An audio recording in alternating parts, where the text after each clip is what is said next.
Namaskar. Human beings, we exist, we live in three spheres, in three stratas: physical, mental and spiritual. Number one is spiritual, number two is psychic, and number three is physical. Everything starts from spiritual strata. The seed of all welfare lie in the spiritual strata. And then from spiritual welfare comes down the psychological, emotional, intellectual, intuitional welfare, and then finally physical welfare also. So how do we progress in these three stratas of existence?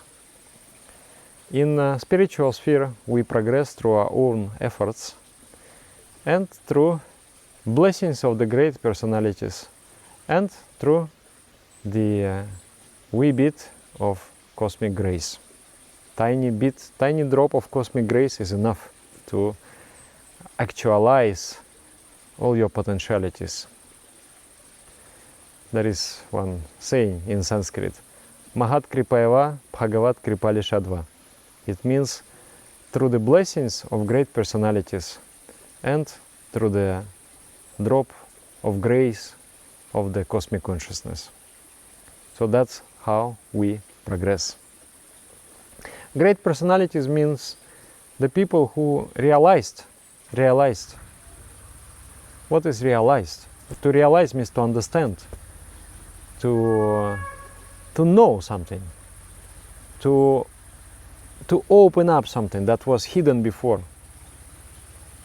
So those people who make an effort to elevate their consciousness, they are realized people. The degree of realization is different, of course.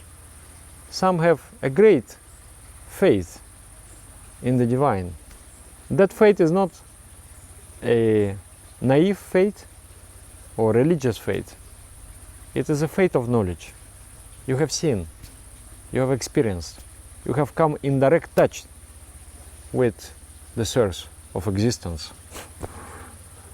Imagine, what type of personality is that? Who have been there and looked and stared into infinity. What type of person is that? So those people who meditate, they do stare at the divine. They look. They become mirror reflecting the divine. So through the grace, through the blessings of this kind of people, you progress along the spiritual path. And through the grace of the cosmic. So it is very smart to try and get the blessings of the elevated people. We have practice, it is called Charana Sparsh Pranam. Especially in India, it is almost a compulsory. You make namaskar like this, and you touch the feet. This touching the feet in India, they also do to the parents, is the sign of deep respect. And to me, it is the way to secure the blessings. Because what is blessings? The blessings is when the heart opens and with love a person wishes you well. This is blessing. The heart opens, suddenly a teacher or a saint or experienced practitioners, he sees goodness in you, he sees humility in you, and his heart opens. And with that open heart, he wants to wish you well, to bless you. So that blessing is extremely powerful thing. And I remember I was in a monastery, and it was also when some teacher comes, we all touch the feet. But it's kind of superficial. It's like everybody does, I also do. And there was some inner resentment in me. I felt like, I was thinking like this, I'm touching the feet. There was some kind of inner protest in me. I didn't want to do it actually, but I did because everybody did also. So I was not brave enough to protest. No, I was a little bit more conformist in that situation. And it was like a sort of like the Godfather, and you kiss the ring of the Godfather to establish the hierarchy, that you accept his authority. And so in me it was a kind of protest. Why should I do this kind of things? We are all brothers, we are all equal, we are all human beings, we are all souls. There was an inner resentment. But anyhow, I did. And this actually helped me, because you do, and then by doing you realize the value of something. Maybe you didn't understand before, but you do, and later on you come to understand. And later on I figured out that by touching the feet, you are getting a piece of knowledge and piece of inner realization of that person. He has been doing for, let's say, 60 years spiritual practice, penance, serving the society, serving God, cultivating his goodness inside, trying to become the best possible human being. He must have understood something. And then here you are, you come, namaskar, you touch your feet. If you do it with humility and also with love and respect, then the teacher or experienced sadhaka, realized sadhaka, the person who is doing spiritual practice, his heart will have to open. There is no way. He must bless you. And by securing that blessing, you will progress on the spiritual path. I tell you my personal story. My problem is that I am more intellectually oriented. Though I want to become a devotional person, a person of faith, my mind is a very kind of a dissatisfied mind. It will always, like, you tell me something, then I will find 10 why not. For one yes, I will say 10 buts, no, in my mind. Maybe I learned now to be intelligent, not to express it externally, but I doubt. So the doubt in one way is good, because by doubting you dig deeper, and you get more knowledge. But as you doubt, you also doubt. And that link, to build that link between finite and infinite, not so easy. And spirituality is about this. It's about trusting the Supreme, building that link, about faith. Though faith is not like, as I said, not naive faith, because I believe in Santa Claus because my parents have told me so. Faith is more like knowledge, through realization, through understanding, like is intuitional. You are just like, yeah, I believe, because why? Because I feel it. I feel that connection. So that is the most important, actually, in the spiritual path. And then doubts, intellectuality, sometimes blocks that path. So you have a hard time also to remove that intellectuality, because intellectuality makes like hair-splitting analysis, and then you're already tired of it. I was very tired of that. It's like my mind is always doubting. What can I do with this mind?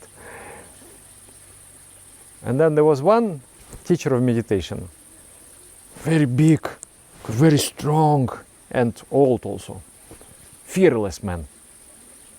I heard the stories about him, like he, like some mafia came, 20 people. He take the stick and he charge on, just running, charging on them. And all these 20 people they all dispersed, no? Nobody can stand up to him, to his courage and his charisma. And he had like, his courage was based on this unflinching faith.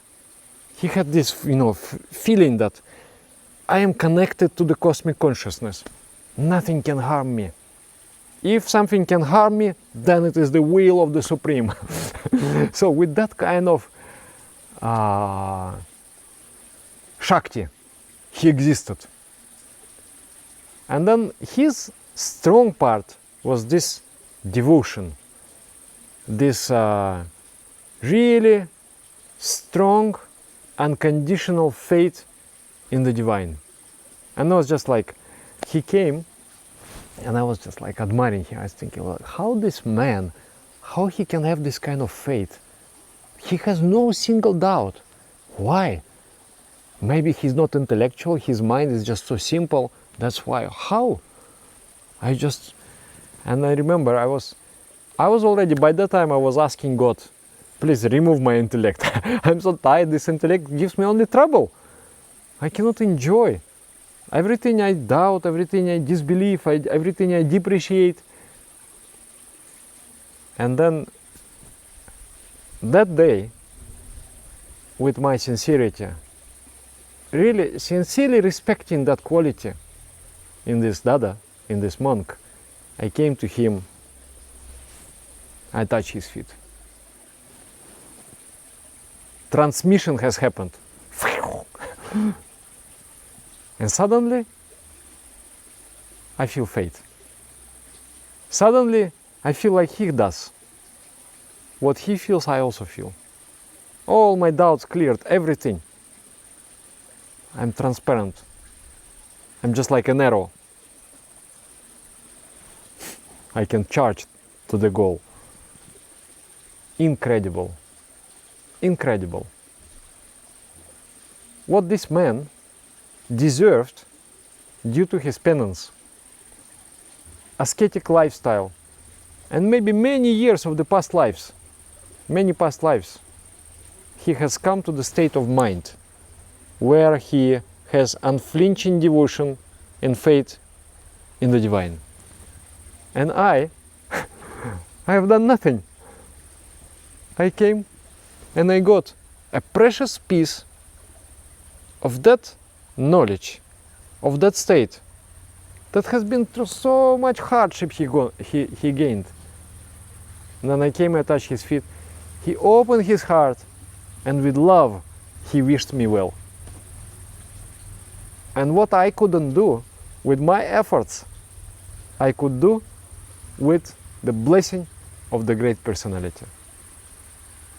It has really moved me forward on the path of devotion, in the path of intuitional love towards the Supreme.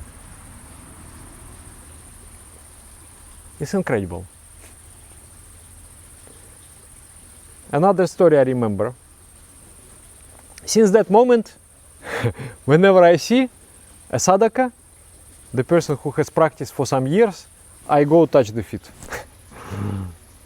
I touch all the feet, you know, of all the monks, all the teachers of meditation. I don't differentiate. I just go and touch. I know that by touching sincerely, with love and respect, I will also gain access. It sounds a little bit selfish, no? But it's you have to be smart on the spiritual path. You have to get your realization. You cannot do everything by your own efforts. You need the blessings of the great personalities. Another story I remember. I was in India like 21 years ago. And there was some congregation of spiritual practitioners, many. And my teacher, he said, I'm preparing for the exams, for the high yoga, and it's very tough exam, so I cannot give you any attention, so you manage yourself. You go here and there. So there was something which is called DMS, Dharma Mahasamilan, the big gathering of spiritual seekers. And there was one person His title is like Puroda Pramukh, means he is a sort of a symbol, a spiritual symbol. He is like after our guru has passed away, then the senior teachers, they elected this teacher to become like a head of the movement. So he was old already, very old, and he was speaking Hindi and I think maybe Bengali, maybe Hindi, both I think. And I was just passing by, and some attraction, I felt attraction. Then I thought, let me go sit there a little bit, I will sit and meditate. So then I sit and meditate. And then he speaks something in Hindi. Param Purushki, I don't understand one word. I hear something, Parama Purushki, Guru Kripahi Kevalam, this kind of things I understand a little bit. That the grace of Guru is everything, and the Parama Purusha, the Supreme Consciousness. So I get a little bit sense of what is going on there. I understand that it's something about God, he speaks. But I understand nothing. But I sit and I just like I'm in nectar. You know the pickled cucumbers? They are in the salty water and they all become salty. So I'm sitting there in sweet water and everything have become sweet. Everything have become sweet. I'm so sweet now. So now I'm sitting. Not one word, but I feel that loving kindness from him. And I feel that devotion, that unintellectual but direct experienced faith coming from him, and he just disperses like this. Simple words, but the devotion is just like a pollen, it falls down and everybody gets graced by that. I realized, wow, this is important. The company of the teachers, the company of highly advanced practitioners is very important. You meditate in the company of the spiritual teachers. Very important. It's going to move you forward on the spiritual path. It's going to move you forward. What you can do in 50 years, you can do in 1 month with the spiritual teacher. That much progress you will do. I remember another incident. I was in Anandanagar, India, and it's like our kind of headquarters there. And I was walking on the street, and suddenly one old teacher of meditation, his name was Saman Vainanda of Adhuta. He's like, hey you, come here. I come to him, he said, you come to me in the night, come, something like 10 o'clock, 11 o'clock you come, and I will teach you something. I came to my teacher, I said, look, this man, he met me on the street and said, oh, interesting, he took some interest in you. So you go. So I went to him. He looked at me like this, he said, I will show you one place. You will meditate in that place every night. You will advance spiritually. And even your digestion will become good. And it is true, that time my digestion was totally kaput. Very, very bad. He said, even your digestion will become good. Since then, when I came back from India, my digestion was changed totally. So he brought me, almost by the hand, he brought me, okay, here you sit. This is a special place, you sit here, meditate in the night. Then I started to do. First experiences I started to get there. When I sat and meditate there, I got this experience that I am not body and I am not mind. I have never was body, never was mind. I am eternal. One thing is to speak and to think it, but another thing is to really feel it. It's incredible, incredible joy. So I was really inspired and I was so fresh. so new, you know, like very white kind of furry kind of creature. So I was doing. Other day he said, come, I will check your lessons. So I came to my teacher, I got his blessings. I want to check my lessons with this Dada. He said, yeah, okay, you go. You will tell me later on what he said to you. So I checked my lessons. I got there and then spiritual experience with him. He closed the eyes and I felt incredible. Then he asked me, what you want to do? Do you want to be a family man or a monk? And I'm like, maybe I will want to become monk. Say, monk or family? Said, how you will become monk if your mind is so weak? And I was like, oh my God, my mind is weak. Then he said, no, don't worry. I will tell you something you will do. Your mind will become strong. Incredible, incredible blessings. He said, you do third lesson of meditation, which is chakra meditation, for 30 minutes every time you sit. And you do sixth lesson, dhyan, for 1 hour every time you sit.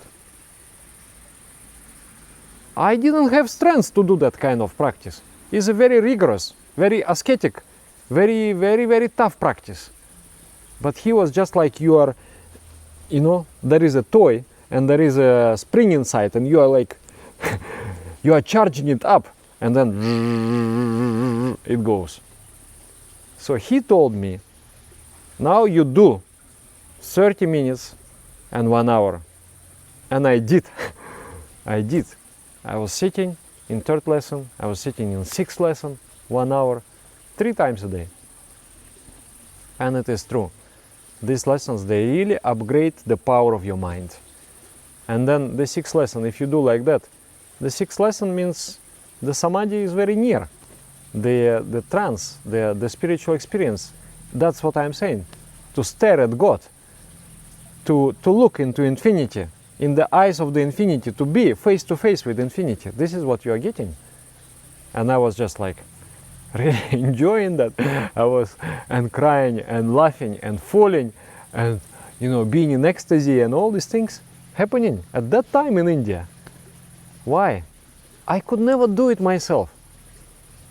But the men who have walked the path of penance, of service, of sacrifice, of devotion, of loyalty to the higher ideals, his entire life, 60, 70 years, he has told me, you do, and gave me energy.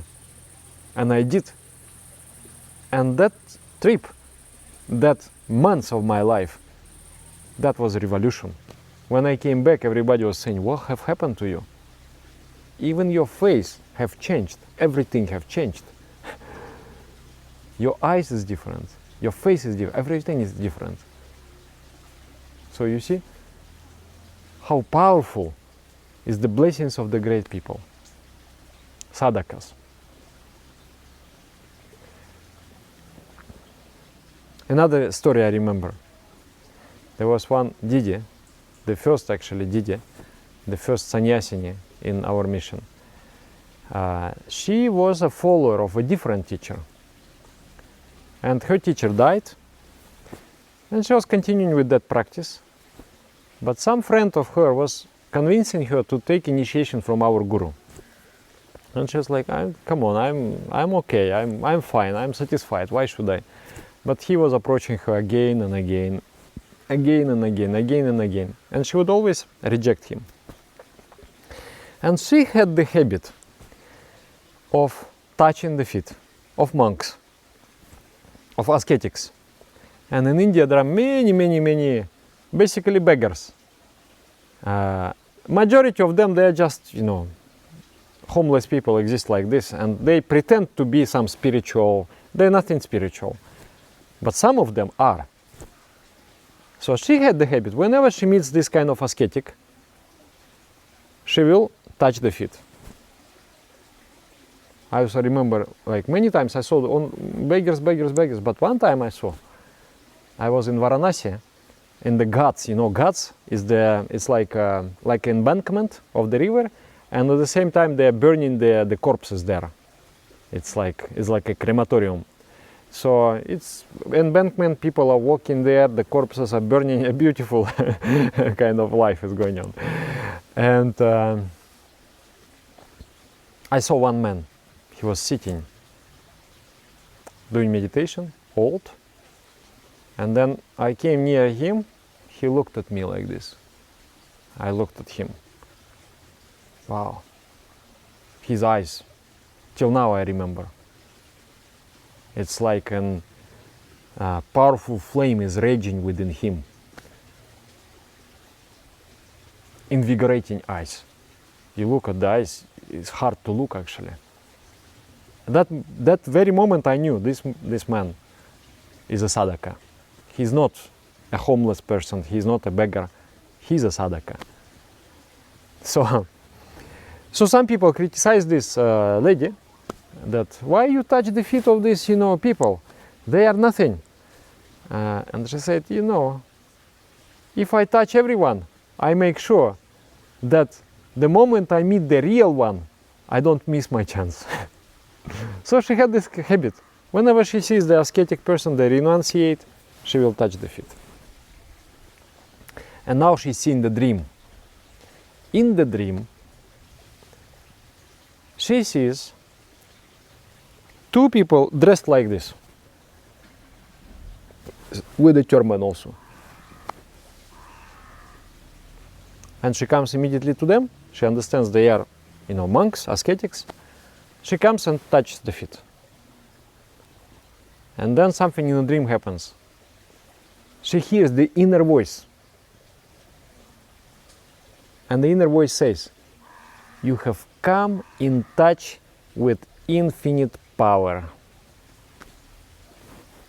She vibrates from that. You have come in touch with infinite power. So she wakes up. And then the same day, the man comes, her friend, who is convincing always to take the initiation from our guru. And he said, two of our monks came, they will be giving lecture, please, you should attend. I said, no, I'm not interested, I'm satisfied, I'm fine. He said, why, what are you missing? I bring you with the car. You stay there, I bring you back with the car. Why not? I said, okay. So she came. And in that meeting, she touched the feet and everything. So something has happened to her mind. She understood, yes, this is the divine entity is calling her. The divine entity is calling her. It is really it comes from the cosmic. The cosmic consciousness wants her to move ahead and take the initiation. So she took the initiation. And then she thought, the previous experience of her teachers, she was thinking, I will just sit at the feet of the guru and enjoy the grace and everything. But our guru, he was saying, no, you go there are some hungry people, you have to feed them. Or you go there, establish the children home there. So she was going on these errands and just fulfill one mission, comes back, okay, now I'm going to sit at the feet. No way. 5 minutes feet and then go do service. So he has moved her forward on the path of spirituality. And then she became almost perfect. She developed all the supernatural powers, and she developed amazing love. She developed amazing devotion, and everybody was just loving her and calling her auntie, calling her like a mother to everyone she was. And it was powerful personality. Later on she became a sannyasini. She renounced the world and she became a nun and excelled in the spiritual path. So it is also about this topic. So Mahat Kripayala, by the blessings of the great personality and by the tiny drop of the grace of the Supreme Consciousness. I remember we were walking with another Avadhuta. I was very young that time, one teacher dressed like this, with a beard and imposing with eyes. So one man, I think he's a Shaivit in Russia, but he is following kind of Shivaism. He was reading some books about that. So he was watching at us like this. Then he came to me and he said, "This man, is he Avaduta?" I say, "Yes, he is Avaduta." Then he came to him and he said, "Can I touch your feet?" Then this teacher, he said, "Why?" He said, "Because I want to touch the feet of Avaduta, the saintly man." And then Dada didn't allow him. He said, "You should touch the feet of Supreme Consciousness in your meditation." Because you see, there has to be sincerity of the disciple. One thing that you have to also deserve to receive that grace. You have tried. You are doing yourself, your sincere effort. And then you can get the blessings of the teachers through your sincerity. Otherwise, it's like you give $1 to the person and he will spend it on the trifles, or $100. But if you give $100 to the person who wants to develop, that person will utilize it well. So it is important also. And then in meditation, it's true that in meditation you stare at the infinity. Every time you are one-to-one with the Supreme, surely you are getting the grace. Surely you are getting the blessings of the Divine. That's very important. So that sincerity, very, very important. About sincerity, I remember my teacher, he's also here in our channel. He is Dada Muktatmananda. And he's such a sweet person. But at those days, I was thinking he's really terrible. Because he never said anything good to me. Always scolding, always unhappy about me. You are doing this wrong, you are doing this wrong, you are doing this wrong. I was like, ah. And but actually he was helping me. And I was thinking this man maybe hates me. And then one time we were in one city. I was his translator and helping him and serving him and serving the people. So he saw my heart, my sincerity. I love to help people to move forward on the spiritual path. So he saw that, so I became very tired in that process. So we were going in a small kind of microbus, and I became so tired and I sleep like with my open mouth. And he's a poet. You can read his beautiful poetry in Facebook. Dada Muktatmananda. And then he wrote one poem for me. Something, it's such a terrible thing, I didn't keep it.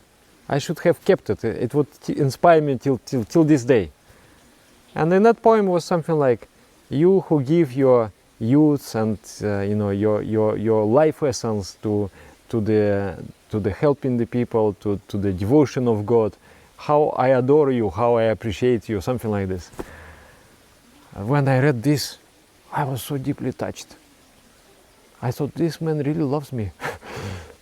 And I felt like this man, I could open his heart. And with a loving affection, he's blessing me. This man. You have to try to deserve the blessings of evolved personalities. These blessings is much more worthy than diamonds and golds and everything. Gold and diamonds is not going to make you happy. Blessings of the great personality is going to make you happy. I remember also there was some problem, inner problem I was struggling with, and it's like I'm myself now a teacher, and I have to bless people and I have to help people and inspire people. But where where am I to get, if I have a problem, how am I to solve that problem? So I wrote to my Dada, I have this problem. He gave me such a trivial advice. I mean, I can give this advice like this, not even thinking. It's so basic, so simple. But you know, after reading his words, the problem is gone. I couldn't believe. That man, he has done so much penance. He has done so much sadhana. He is such a golden heart. He is such a pure soul. A simple word he says to you, it works the magic. So deserve the blessings of the evolved personalities. Be in touch with evolved personalities. Be around the people. First, like myself, is also a resource to share that blessing. It's not so easy.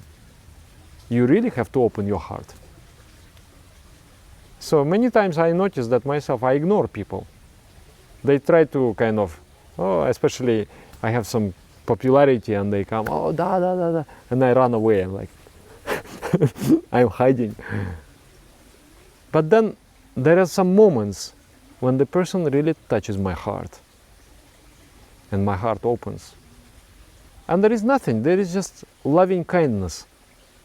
Because of that love that I feel for that person, and with my entire love, I wish you well. This is called blessing. So you try to secure that. How to secure? You try to serve, you try to help, you try to in all ways be helpful. Show your love, your respect, your appreciation. And then in return you will see the bigger heart open towards you, securing your spiritual progress. This is the way. Actually, between all of us we should do like this. Not only with realized people, but with everybody. But especially with realized people, because it is a vital resource, their spiritual energy. So let them open their heart and bless you. This is important. Yeah. In the psychic sphere also, in spiritual sphere, this is working. In psychic sphere also. In psychic sphere we have so many destructive ideas in our minds, destructive paradigms, the programs inside. And the way to get rid of them is also blessings. Be in touch with the spiritually advanced people. And also you experience your karma. Whatever you have done painful in the past has to come back to you. You have to experience pain. On the spiritual path you have to experience the pain and afflictions and sorrows. It has to come as a retribution for the actions done in the past. But with the blessings, with the drop of grace from the divine, and with the blessings of the great personalities, you will not experience pain as pain. Even in this painful situation you feel blissful. Then what is pain? If you're always happy, if you're always feeling blissful. The person in comfort, the person in happiness, he doesn't feel that joy that you feel in pain. So what that means, your karma is cancelled. And with the grace of the divine, your karma can be washed away. You will just, with the help of the divine, you get rid of all the distortions in the mind and enter into the flow of bliss, into the flow of divine happiness. Anyway, there is more to say about the physical sphere, but I have been talking a lot. Just sharing my thoughts, what was important for me, still important for me now. I try to do the same thing. I touch all the feet of all the seniors. And sometimes they say, oh, no, Dada, don't do this, we are brothers. Yeah, you are brothers, you are my brother, but you are my senior brother. And I need your blessings. And I touch the feet. Even they are protesting, but I still touch.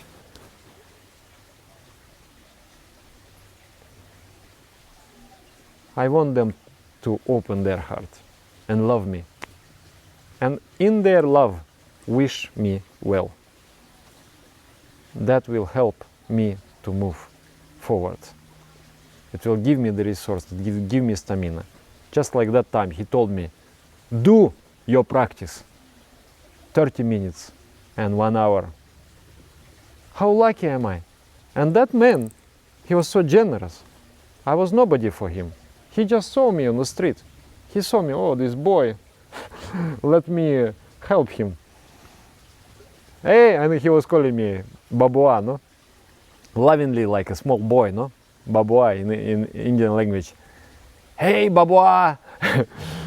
He would give me some candies, some sweets. Really sweet, you know, like I feel like, oh, so nice, you know, like really like a fatherly, like a grandfather, no? He calls you, hey, Babua, come. Have you done your meditation? Are you doing your 30 minutes and 60 minutes? Yes, Dadaji, I'm doing. Oh, good boy, good boy. I'm so lucky. It's like, I mean, it's something that you really, is grace of the divine. So one should be actually humble. This humility helps. And sincere. Humble and sincere. And loving. So this man always earns the grace. and there is opposite also. If you somehow frustrate the teacher, or realized soul, advanced person, if you make him really unhappy, deeply unhappy, there is opposite thing. Then the development blocks. There is like, you just somehow, you feel like I cannot come through. There is no strength, no energy. Because Prakriti, the nature, does not allow this kind of behavior. Many times it happens also in life. The disciples betray their teachers. So this betrayal is the worst kind of thing that may happen. Out of pride, out of materialism, out of egoism, the person doesn't respect anymore the teacher. He puts himself on the same level or even higher. So out of that state of mind, the person may betray his seniors, his teachers, and then and cause very strong pain to those. Even though mostly the experienced practitioners, they are benevolent, they always try. Even you give the pain to them, they still try to bless you. But sometimes it can go very deep. If you manage to make that spiritual person angry and very unhappy with you, then you are creating big trouble for you. You are creating a blockage in the path of development. And then if you have done it, then you try to correct it by admitting your mistake and by trying to serve and express your love, your respect. And then slowly, slowly it's like it will heal, and then again the teacher will, or the realized sadhaka, the high sadhaka, evolved sadhaka, will continue to shower his grace on you, his blessings on you, and that means his loving kindness towards you and wishing well. I wish this boy should shine. I wish this boy should shine, should become the star of the world. So this you secure, this kind of attitude from the seniors, and you're going to be crowned with the greatest success in life. Yeah, write me what you think about this in the topic, in the comments below. This is something precious that I'm sharing with you. This is what I realized. It's not like I read in the books. I have read nothing about it. I heard a little bit something like that, but this is from my really personal life, what I have understood and what I cherish in my heart, what I feel is really, really important for a spiritual seeker.